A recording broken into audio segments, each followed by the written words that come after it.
Hi everyone, welcome to Ellen's Tips for iOS. Today I'm going to show you something that confuses a lot of iPhone users, especially when it happens unexpectedly.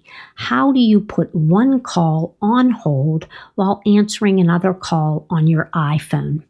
And stick around because after that I'll also share a few very useful tips you can use while you're already on a call. Let's get started. Let's say you're on a phone call and suddenly another call comes in. On your screen, you'll see two options: accept by hitting the green button or decline by hitting the red button. If you tap end, the second call goes to voicemail. But if you tap accept, the other call is automatically connected and the call that you were on is placed on hold. You don't have to do anything fancy. Your iPhone handles the hold for you. So now, if you want to switch between the two calls, all you need to do is hit the swap button. So if I want to reverse back to the call that's on hold, which is Susan Sweeney, I'll tap on swap. And now I go back to the original call that I was on, and the other call will be automatically placed back on hold. You can switch back and forth as often as you need. Both callers will not be able to hear each other unless you merge the calls, and I'll show you how to handle that next. If you want everyone to talk together, look for merge on the screen. You'll see it right there.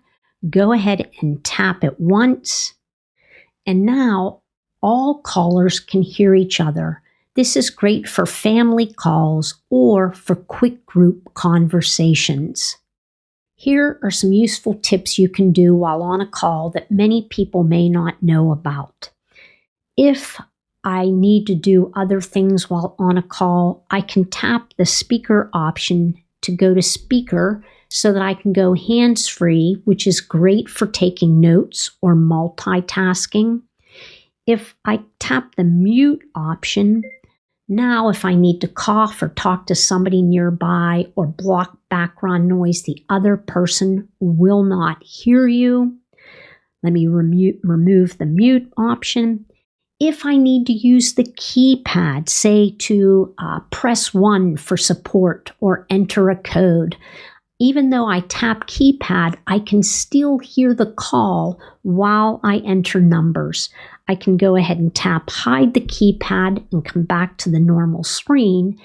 If I want to add another person to a call, I just need to tap the more option there, and then I can tap add people. It will go ahead and open up into my contacts. I can find the number, tap on it, and call that person. And that's perfect for looping someone into a conversation. Let me get rid of that. I can also check another app without hanging up. So if I swipe up from the bottom, I can come back here into the app area and I could open my calendar if I wanted to, or look at a note, or open the contacts. The call still remains connected. You can see it up here. I'll go ahead and tap that and I'll come back to full screen. Knowing how to manage calls means you won't panic when another call comes in, you won't accidentally hang up, and you stay in control of the conversation. If you have any questions, post them in the comments section. And if you found this video helpful, give it a thumbs up and subscribe to the channel. If you'd like to receive one-page PDF guides for iPhone calling tips and all the other tips that I provide, sign up for my newsletter at ellenstipsforios.com. Thanks so much for watching. I'll see you next time.